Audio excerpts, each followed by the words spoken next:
ఆయన 10 ఏళ్ల నుంచి చేసిన కరప్షన్ ఒక ఎత్తైతే 20 నెలల్లోనే పెద్ద ఎత్తున కరప్షన్, అవినీతి ఆరోపణలు పెద్ద ఎత్తున జనంలో చర్చ జరుగుతున్నదని ఒక ప్రచారం అవుతుంది.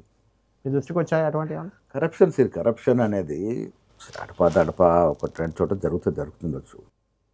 కానీ వీలైతే మినిస్టర్ల మీద, శాఖల మీద, మినిస్టర్ల మీద కూడా గ్లోబల్ ప్రచారం. ఇప్పుడు టీఆర్ఎస్ ప్రభుత్వం, టీఆర్ఎస్ పార్టీ కరప్షన్ చేసి ప్రజలు తిరస్కరించినారు కాబట్టి అదే నెపాన్ని మా మీద నెట్టాలని ప్రయత్నం చేస్తూ ఉన్నారు.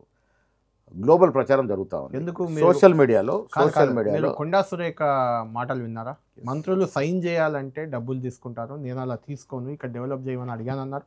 తర్వాత ఆఫ్ కోర్స్ అది టీఆర్ఎస్ గురించి అన్నది మాట మార్చారు, అది వేరు విషయం. ఏదున్నా ఇప్పుడు వీరైతే చెప్తున్నారో కరప్షన్ విషయంలో కేసీఆర్ కుటుంబం కానీ, కేటీఆర్ సోషల్ మీడియా కానీ, అటు బీజేపీ సోషల్ మీడియా కానీ పనిగట్టుకొని గ్లోబల్ ప్రచారంగా కరప్షన్ జరుగుతాం లేదంటారు. నాకు తెలిసి కరప్షనే లేదు కాంగ్రెస్ ప్రభుత్వంలో, జీరో కరప్షన్. నా చిత్కర కింది లెవెల్ ఎవరన్నా చేస్తారేమో కానీ నా దృష్టికి ఎలాంటి కరప్షన్ రాలేదు. సరే, ప్రచారం జరుగుతూ ఉంది. మీరు అన్నట్టు నేను కూడా ఏకీభవిస్తా. బయట ప్రచారంలో బాగా తీసుకొచ్చినారు, కరప్షన్ చేస్తున్నారు, దోచేస్తున్నారు. అసలు అంత ఈజీ కాదు. ఇప్పుడు ల్యాండ్స్ మీద ఈ ల్యాండ్ ఎత్తేసారు, ఆ ల్యాండ్ ఎత్తేసారు, ఎన్ఓసీలు ఇచ్చారని ఎక్కడ ఒక ల్యాండ్ ఒక డిస్ప్యూటెడ్ చేసినారు.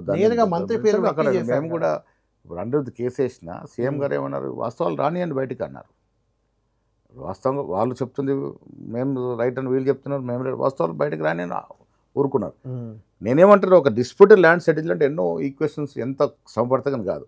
ఇప్పుడు ఏవైతే ఉన్న ఫలంగా ఈ ల్యాండ్ రాసుకున్నారు, ఆ ల్యాండ్ రాసుకుని అంత ఆషామాషిగా జరిగేటువంటి పరిస్థితులు ఉండవు.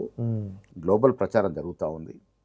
నాకు తెలిసి ఇప్పుడు ప్రజలకు కావాల్సింది ఏంటి, 2000 ఎన్నికల ముందు ఇచ్చిన కమిట్మెంట్ వీళ్ళు ఇస్తున్నారా లేదా, ఇవ్వడానికి మాకున్న అడ్డంకులు మీకు తెలుసు.